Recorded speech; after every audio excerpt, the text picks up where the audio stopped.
ಎಲ್ಲರಿಗೂ ಬೆಳಗಿನ ಶುಭೋದಯಗಳು. ನಾವು 5ನೇ ತರಗತಿ ವಿದ್ಯಾರ್ಥಿಗಳು. ಇಂದು ಭಾಷಾ ಉತ್ಸವ ಚಟುವಟಿಕೆ ಅಡಿಯಲ್ಲಿ ಒಗಟುಗಳನ್ನು ಕೇಳುತ್ತಿದ್ದೇವೆ. ಫ್ಯಾಷನ್ ಲೇಡಿಗೆ ಒಂದೇ ಕಣ್ಣು, ನಾನು ಯಾರು? ಉತ್ತರ ಸೂಜಿ. ರೆಕ್ಕೆ ಇಲ್ಲ, ಪುಕ್ಕ ಇಲ್ಲ, ಎಲ್ಲೆಲ್ಲರಲ್ಲಿ ಹಾರಾಡುತ್ತದೆ, ಏನಿದು? ಉತ್ತರ ಬಲಸು. ಅಂಕುಡೊಂಕಿನ ಬಾವಿ ಬಗ್ಗೆ ನೋಡಿದರೆ ನೀರಿಲ್ಲ, ನಾನು ಯಾರು? ಉತ್ತರ ಕಿವಿ.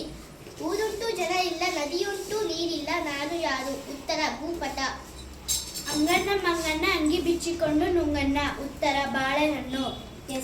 ಹಸಿರು ಗಿಡದ ಮೇಲೆ ಮೊಸರು ಚೆಲ್ಲಿದ ಹಾಗೆ, ನಾನು ಯಾರು? ಉತ್ತರ ಮಲ್ಲಿಗೆ.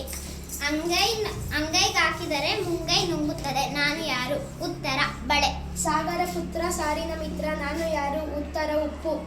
ಸಾಮ್ರಾಜ್ಯದೊಳಗೆ ಕೆಂಪು ಕೋಟೆ, ಕೆಂಪು ಕೋಟೆಯಲ್ಲಿ ಕಪ್ಪು ಸೈನಿಕರು, ನಾನು ಯಾರು? ಉತ್ತರ ಕಲ್ಲಂಗಡಿ ಹಣ್ಣು.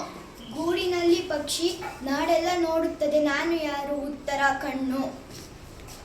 ಅಣ್ಣ ತಮ್ಮಂದಿರು ನಾ ಮುಂದೆ ತಾ ಮುಂದೆ ಎಂದು ಜಗಳ ಆಡುತ್ತಾರೆ, ನಾನು ಯಾರು? ಉತ್ತರ ಕಾಲುಗಳು. ನೀಲಿಕೆರೆಯಲ್ಲಿ ಬಿಳಿ ಮೀನು, ನಾನು ಯಾರು? ಉತ್ತರ ನಕ್ಷತ್ರ. ಧನ್ಯವಾದಗಳು.